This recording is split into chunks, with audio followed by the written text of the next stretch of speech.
how have the central bankers, this is my last slide because my 12 minutes are just up, have reacted to the truth coming out? They admit that they've been telling porkies, and now they propose to increase their power. So central bankers belatedly admit, oh, now that you've mentioned it, yes, banks create the money supply. So let's abolish that now.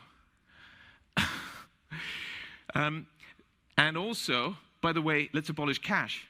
So what should we do? Well, introduce digital cyber currency that central banks issue and control, and thereby gain total control over all economic transactions, decisions, and the whole lot you've just heard from the CEO of the GDI. So the greatest concentration of central banking power in history is really the bid they're aiming at. That's the central bank's goal.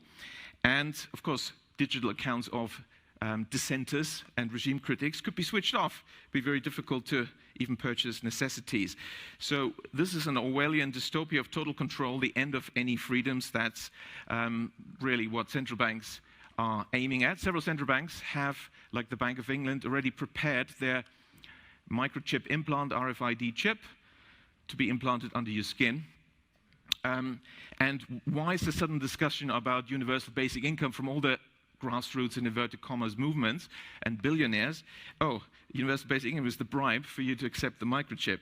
The overarching trend of the 20th century is concentration of power in the hands of the few. That's what we have to keep in mind. We have to work against this.